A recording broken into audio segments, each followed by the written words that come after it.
Hey there, it's Carly with another episode of the Expat Focus podcast. When you're planning a move to a new country, there is a lot to get your head around, and understanding how things work locally is key to quickly landing on your feet. Today's guest is Emma Pearson, editor of The Local France, a website covering French news, culture, and practical tips on everyday life in the country. Emma's going to walk us through how to move to France. We cover everything from visas to finding a job, a place to live, getting into the French healthcare system, opening a bank account, and schooling options if you have kids.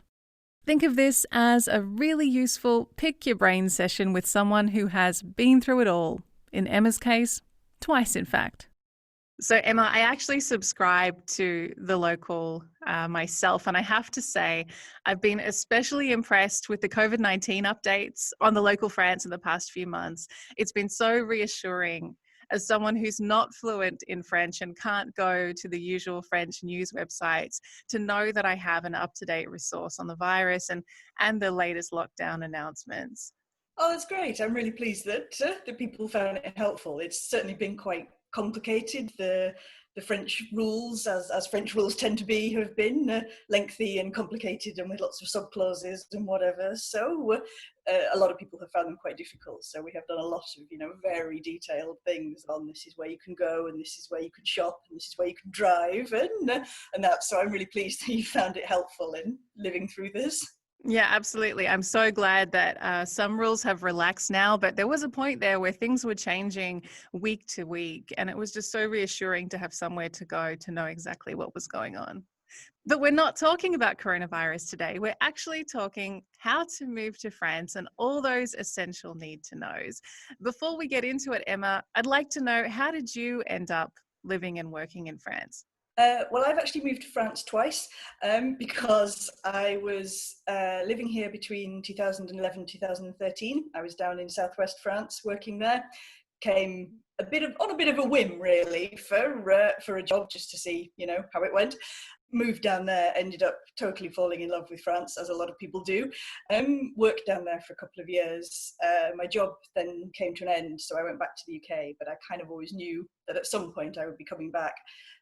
So I moved back last year to Paris, where I am now, and to the job at the local. So I've done the move to France twice. So I've stupidly done all of the paperwork twice because I'm an idiot. I was going to say, considering how much work is involved in getting yourself set up in France, clearly you weren't deterred after the first experience. Well, no, it's not an easy thing moving to France is the big thing, but I think most people who've done it would say that when they've finished, it's worth the pain because France obviously is lovely and we all really, really enjoy living here. Now, I'm an EU citizen, so in my case, I just showed up, and I'm assuming it was probably the same for yourself. You're sounding English to me. Yes, that's right. I'm from Yorkshire, Northern England. So yes, it was obviously much easier for me. The first time I moved in 2011, we hadn't even thought of this Brexit malark. So I pretty much just rocked up and then started doing my paperwork to get health insurance and all that kind of thing. The second time I moved, I actually moved here 2 weeks before the original Brexit date back in March 2019. So I had a very, very quick move because at that point we didn't know what was going to happen. When I moved, we were still on course for a no deal exit in March. So we had no clue what was going to happen to us in terms of citizenship. So since then, I've now been introduced to the world of residency permits, which obviously non-EU citizens have always had to deal with. And so, what do non EU citizens need to understand when it comes to visas and residency permits for France? It's quite complicated, as is everything in France, and there are a lot of different categories. But broadly, it's a two-step process. You need to get a visa before you come. You need to get a visa in your original country, and you can get a visa in various different categories. So if you've already got a job lined up, you can get a working visa. If you're married to a French person, you can get a spouse visa. There's various different options like that, but you get your visa before you come here. That's not a simple process. It's also not a cheap process either because it's several €100 just to get paperwork. And you may well need the supporting paperwork that you need to do that. You may well need to get that professionally translated, which is another cost. So it's not a cheap process to do. Once you're here, you then need to apply for the carte de séjour, the residency card. And when you need to apply for that depends on what type of visa you have. But generally, you need to be applying for your carte de séjour with about 3 months before your visa expires. And then again, with the carte de séjour, there's lots of different types, and you apply based on whether you're employed, self-employed, retired, a spouse. There's various different options. You apply based on that. And as ever in France, you supply an enormous amount of supporting paperwork. Every document that's ever pertained to your life will probably be needed at some point. And again, some of them may well need to be professionally translated. So that's a cost attached to that. That's one thing actually that I've learned the hard way, having moved to the UK and then later to France, with most of my documentation being back in Australia. Slowly, every time I've gone back to Australia, I've made the effort to dig through my files and find my high school diplomas, my university paperwork, every birth and identity form I can find on myself, because inevitably I've needed it here in France. Totally. Living in France turns you into a hoarder because you never know what piece of obscure paperwork will be demanded. So you keep absolutely everything. And the other big thing for, certainly for Brits, that we found is that when you're asking for a birth certificate, the short version of the birth certificate that Brits get is not accepted in France. So you have to apply back in your home country for the long version of your birth certificate, which includes all of your parents' details and stuff like that. So that's not difficult, but it's just something that people need to be aware of, because what you don't want to do is get together all of your paperwork, send it off to whichever agency you're dealing with, and then get back the dreaded words, votre dossier est incomplete. Your application is not complete, which are the 5 words that makes everyone's blood run cold. Brings you back to the start again. Because then, yes, you have to start again. Emma, obviously, unless you're possibly following a spouse or you're retired or happen to have a very hefty bank account, you're probably going to need to work when you move to France. And some ways that people look to move to France is to be sponsored by a company. How common is that? And what other things should expats know about looking for a job in France? It's quite an interesting one, that, because certainly among our readership of the people who are working, I mean, we do have quite a lot of retired people who read us, but of the people who are working, I would say it's about 50-50 among people who are employees and people who are self-employed or run their own businesses. A lot of people move to France to run a business. We have a lot of people who work in roughly tourist-related businesses, so people who move to the French countryside and set up their own horse riding business because that's their dream, people who open a bar. Here in Paris, we have a lot of people who are freelancers. So, I mean, that is possible. I don't think people should rule that out and just assume that they have to be here as an employee and they have to be sponsored. But it does make your paperwork easier if you're an employee, if you have a permanent contract. It's less of a problem, but it's very feasible to come here and to be a freelance writer, whatever it is that you want to be. So I would say don't rule that out. And what if you're coming to France and you need to search for a job? Do the French use sites like Indeed and Monster when they're job hunting, or are there specific job sites that are uniquely used in this country? Yes, they do use the usual job sites that everybody uses, Indeed, LinkedIn, that kind of thing. On the local, we have our own job site, so a lot of people advertise there, and because of our readership, we get a lot of adverts for people where speaking English is a requirement. So because they know they can find English speakers through us. So yeah, there are a lot of websites like that. I would say in general, things are maybe less online in France, and a lot of the people that we know who have jobs have kind of got them through personal contacts, through people they've known. A lot of people who maybe studied here or came to France to do a year as part of their course, worked and then ended up getting a job on the back of that. So personal connections is, I think, probably more important in France than it would be in the UK or maybe the US. So if you can come over here for a short time, either as part of a course or just take a couple of months to do an internship or anything like that, I would say that's invaluable, more so than other countries, really, because the personal connection really is quite important. Really about who you know.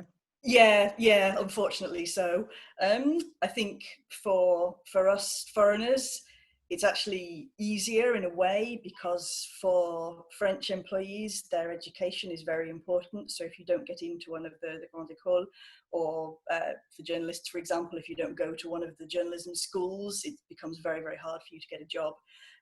So in some ways, it's actually easier for us that it's less dependent on our education and more dependent on our experience. But yes, certainly professional connections, personal connections like that are a big thing in finding a job.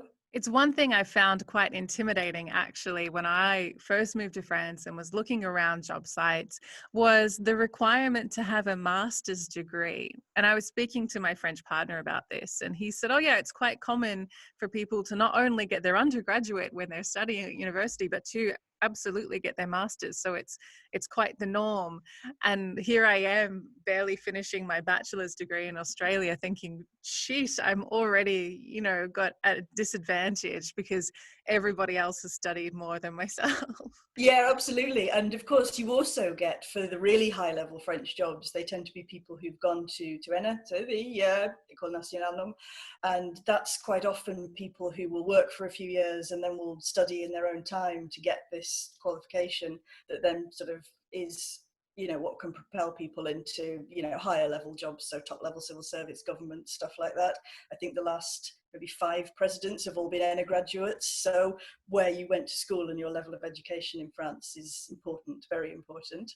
And it's interesting for me here in Paris. I live in the banlieue, the outskirts of Paris, where sometimes education levels are not so good, and you get people who've not finished high school, so they've not got their baccalaureate, and they find it very, very hard to get any kind of job. So we're seeing more and more people setting up their own business. A lot of startups are people who never finished school or never did well in school, and that's really because the French job market is still very, very focused on your education, on what you did in your school. I think more than a lot of other countries, who kind of realize that some people are just bad in school but are really good in life, and when they get to jobs. So I think again that's why you're seeing more and more self-employed people who just think, stuff this, your education is not important, well, I'm just going to strike out on my own.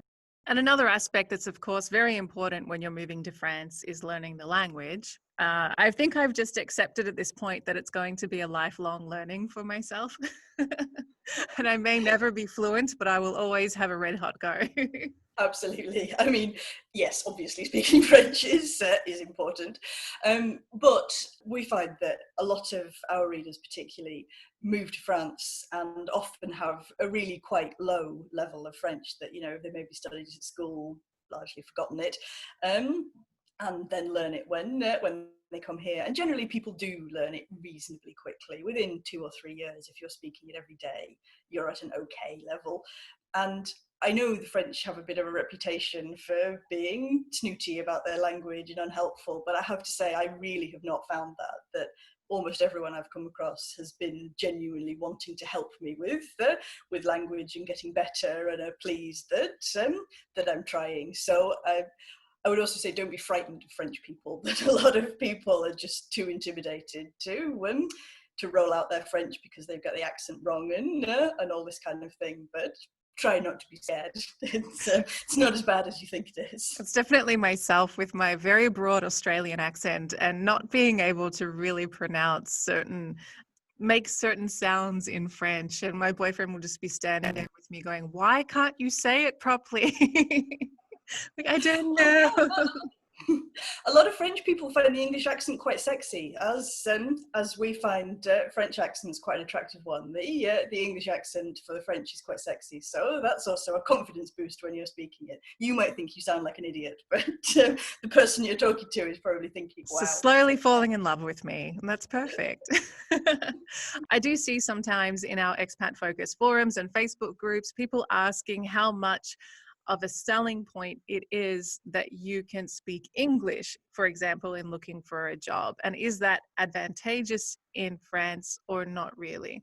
It very much depends on the field you're working in, really. I mean, yes, English is useful. If you're doing anything with any kind of sort of international focus, then it is the case that English is the lingua franca, the common language that people use. So if a French person is having a business deal with a German person, it's likely they'll be speaking in English because that's the common language that they both know best. So yeah, if you're doing anything international, then being able to speak English is helpful.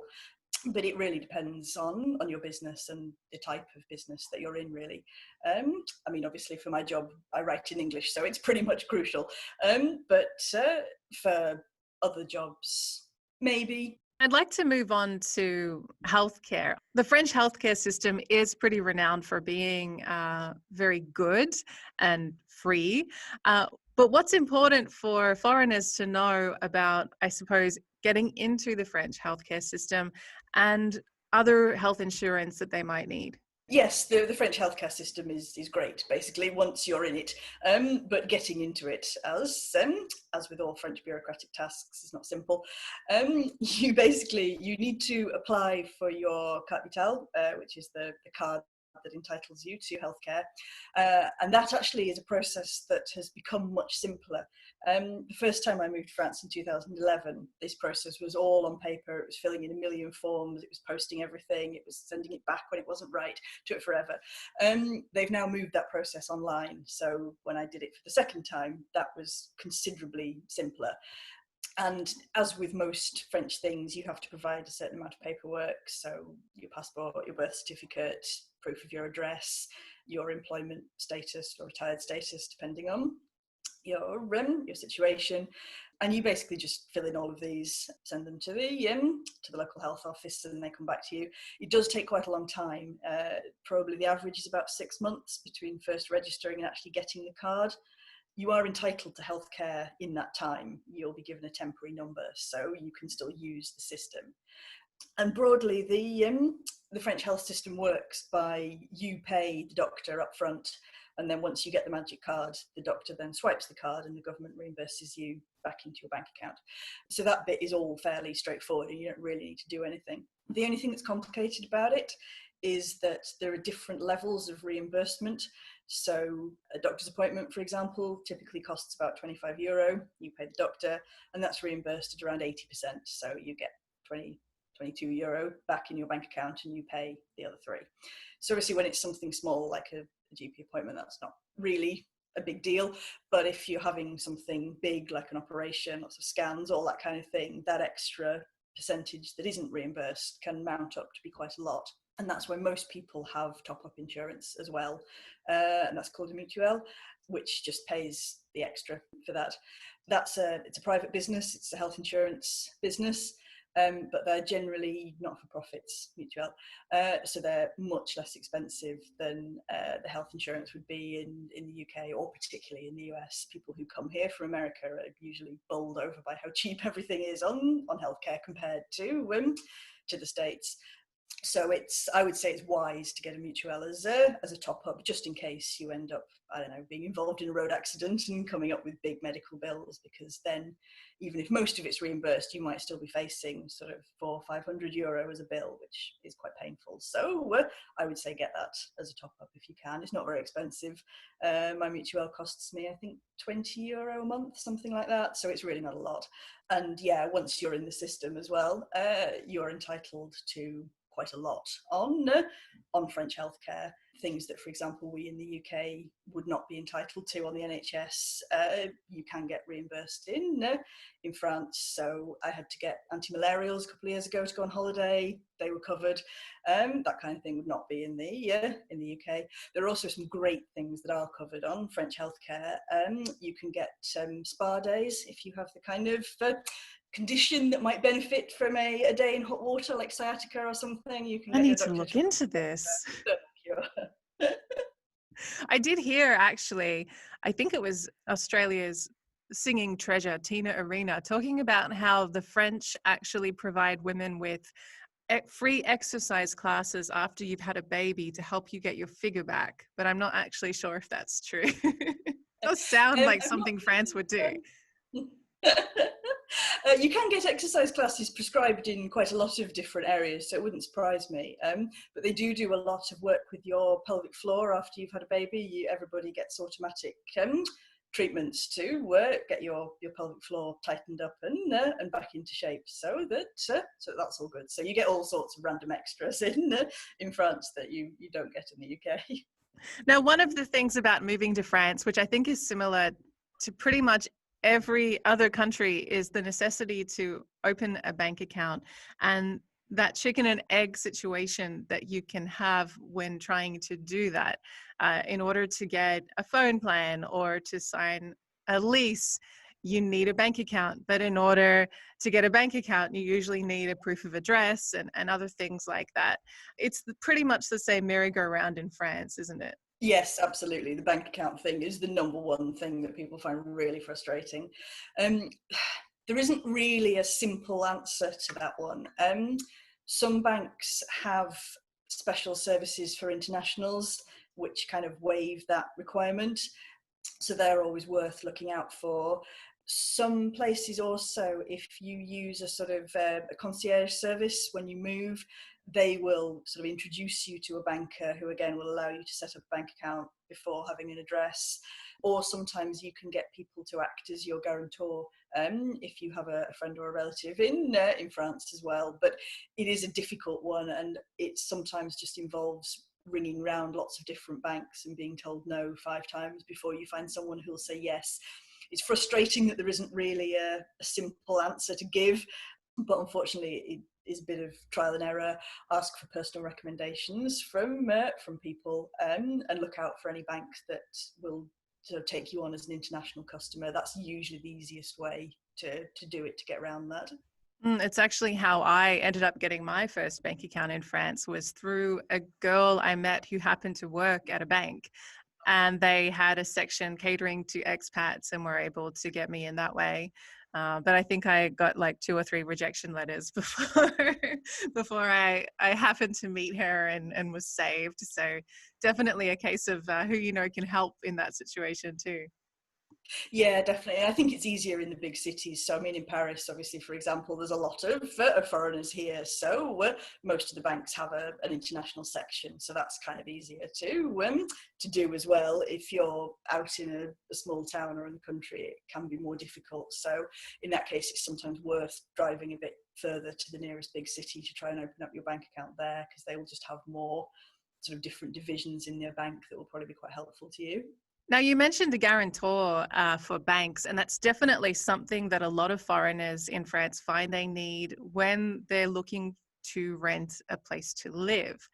And from what I recall, it's like somebody needs to co-sign on your lease in order to pay, and they need to be earning a certain amount of money and guarantee that they'll pay the rent if you can't, right?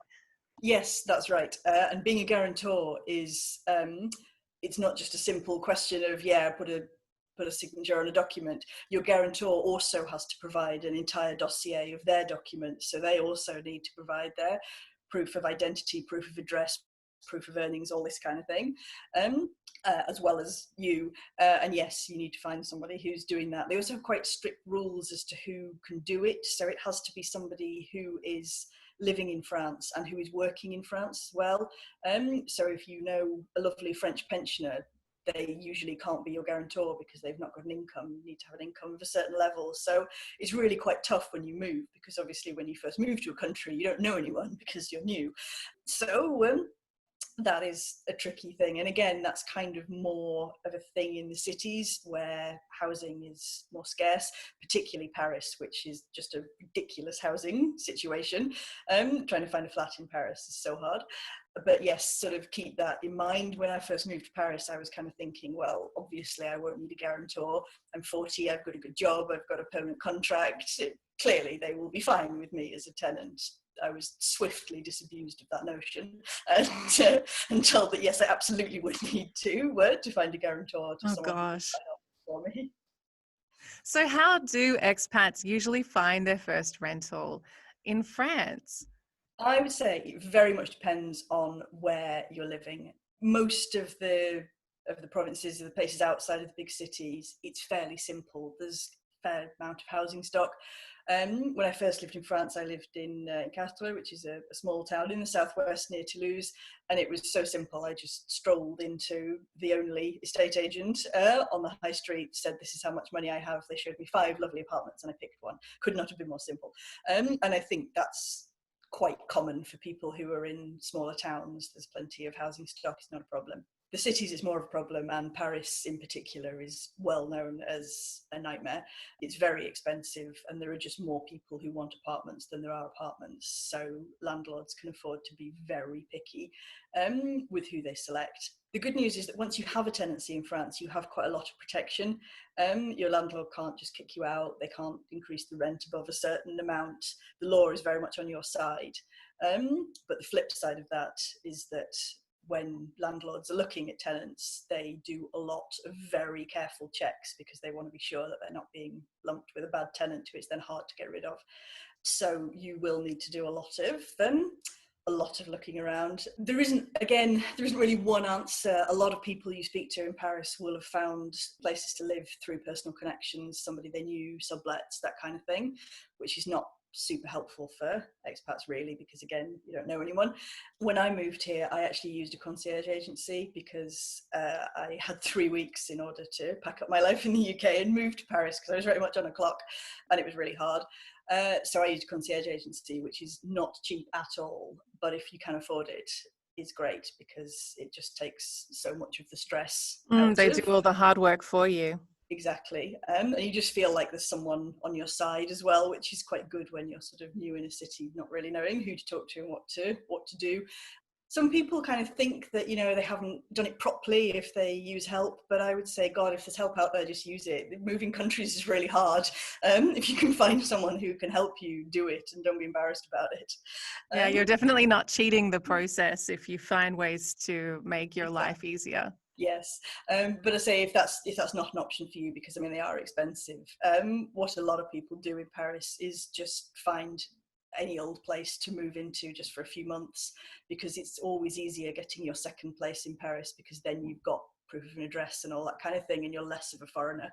So you might just have to lower your expectations, find some grim tiny studio and camp out in there for 6 months and then look for something that's a bit more permanent and a bit more what you want. That's the other thing that a lot of people do. One thing that surprised me when my boyfriend and I started actually looking for a property to buy was how common it was for the French to use buy, swap and sell sites to not only list, rooms for rent, but whole apartments for rent and for sale. So Leboncoin is such a popular site, and people absolutely just avoid using real estate agents and will list privately on that site directly. And for me, somewhere like Australia, if you're listing your house for sale on Gumtree, that's like so many red flags. But here in France, it's quite accepted as the thing to do. Yeah, absolutely. Yeah, Leboncoin is good, and there's also a site called PAP.fr, which is propriétaire, which is kind of a direct tenant to landlord site, which its whole purpose is cutting out agents for that. So that's quite a useful site to do. I mean, it means that you need to be making contact with a lot of people.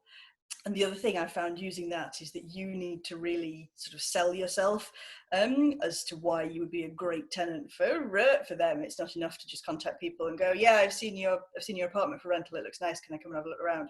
Like, you have to pitch yourself as to why you would be a great tenant, because they will have a lot of applications. So it's almost like a cross between a job interview and a date almost, that you're trying to present as to why you're an excellent candidate to rent their flat. But it is a useful one. And SeLoger is also another very popular French rental site where you'll find a lot of things for rental. And that's not to say that people don't use real estate agents when they're looking for a property to buy or rent. I guess people are just really conscious of the fees and that they can do it themselves if they want to, right? Yeah, definitely. I mean, yes, obviously there's loads of real estate agents in France, and I think the websites are probably more common in cities than they are in smaller places. I think in smaller towns in the countryside, estate agents are still probably the way to go. Now, this is a good part where I should mention that Expat Focus actually has a whole podcast episode on buying a property in France. We chat with real estate agent Mark Sayers from Artaxa, and he covers everything from the best approach to house hunting in France to making an offer, knowing if there's room to negotiate, and what agency and notary fees to expect. So if you are looking to buy a property in France, I can absolutely recommend searching our podcast for that episode. I think you'll find it very useful. Emma, the last question I wanted to ask you about was education and schooling. And I'm not sure if you have a lot of direct experience with this, but for people moving to France with children, what do they need to know about the French school system? Yeah, it's quite a big decision for parents, this one, because again, particularly if you live in the cities, there are lots of international school options. Or you can go into the French system and put your kids in French school. It's quite a big decision for parents, that one, because the French school system is quite different to a lot of other countries. Obviously, it's in a completely different language, so it depends a little bit how well your children speak French. But that is the decision that people need to make. I think a lot of people have this idea that, oh, kids, they just pick up language like a sponge, so we'll just throw our kids in French school and they'll learn French just like that. And yeah, the kids do learn French pretty quickly. That is how it works, right? It's only us adults that can't absorb like a sponge anymore. Kids certainly learn quicker, for sure, and they spend a lot less time sweating over verb tables than adults do. But it's not an easy process. And I mean, for kids, it's very disruptive suddenly being thrown into a school where you don't know anyone, you don't know how the system works, and you don't speak the language. So I think it depends a lot on the age. That younger children are a lot less fazed by it and pick it up, but kids who are sort of 9, 10, 11 plus will find it a lot more difficult. So it depends a lot on the language level. They will, in the end, pick up French, but I think as a parent, don't expect it to be a completely trouble-free process, that you might have a fair few upsets and tantrums along the way, because this is not going to be easy for your kids. Obviously, the other option is that you can put them in international schools, especially here in Paris, we have a lot, there's the American school, that kind of thing, where they'll be taught in English at least part of the day, which will probably be easier for them. But it depends what your long-term plans are. If your plan very much is to stay in France forever, your kids will obviously be much more integrated if they go to a French school rather than if they're in this little international bubble at an international school. So there's pluses and minuses on both sides, really. It's not an easy decision. And the other thing about French schools is that the schooling system is very different, even apart from the language. French schools are a lot more formal. They're quite strict. The teachers are quite tough on the kids. It's not to say it's better or worse. It's just different. And I think a lot of parents who've got more used to certainly the system that we have in the UK, where it's all about encouraging children and telling them they're doing very well at everything, can find French teachers quite off-putting, because their system is very much, they'll tell you what you've done wrong and that's it, because their view is that the stuff you've done right, you're fine, you don't need help with. But some people can find it quite negative, that they feel like they're always picking on the kids. That's not right, that's not right, that's not right, and they never tell little Johnny that his pasta drawing is brilliant or whatever, because it's just not the style. So again, it's not wrong, it's just different, and I think a lot of parents find that quite a jolt when they first come over. The other thing that blows my tiny mind about French school is that children spend so many hours at school. When I'm catching public transport into downtown Strasbourg, for example, kids are heading to school, at 7:30 in the morning for like 8 or 8:30 a.m. starts, and they're not leaving until 4 or 5 p.m., which to me is a very long day, but they do get a pretty solid break in the middle there, don't they? They get a solid break in the middle, and they also get excellent lunch, obviously, this being French school. The menus for French school lunches are quite something to behold. They're usually published in the local authority, in the prefecture, and the prefecture magazine, or whatever, and the kids get a 3-course lunch every day. It's very healthy, but they properly sit down, they have a little starter, they have a main course, and then they have either cheese or pudding afterwards. And this is one of the things we found during the lockdown, when parents were having to homeschool their kids. a lot of Anglophone parents were getting complaints from their children about the quality of the lunches that were just not as good. Oh man, cheese They were sandwich. just throwing sandwich at their kids. Hot main and cheese plate. Yeah, I can imagine why you'd feel a bit gypped about that. Emma, just to end, I'd like to know if you could do your 2 moves to France again, what would be the key thing that you would do differently?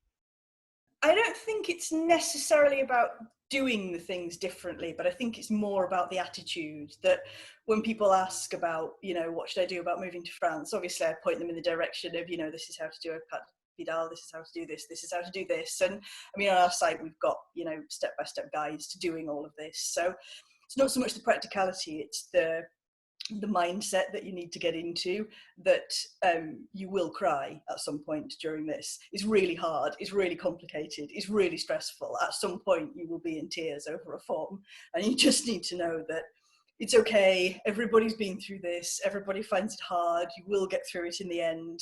Just take a deep breath and carry on. And the other thing I think is that the bureaucracy is complicated, it's frustrating. The French find it frustrating as well, it's not just us, but it's very different to what we expect. The rules are very strict, and I think some Anglophones get quite frustrated about that.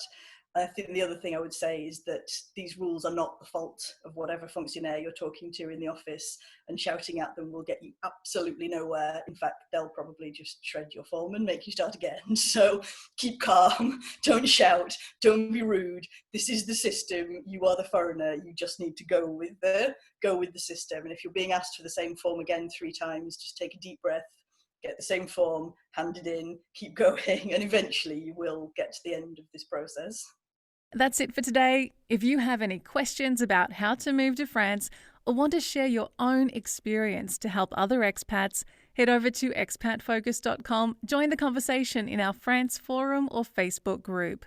Be sure to check out our previous episodes. You'll find interviews that dive into buying property in France, applying for the right visa, running a business, and even opening a bed and breakfast in the French countryside. If you like what we do, be sure to rate us on your podcast app of choice, tell all your friends, and I'll catch you next time.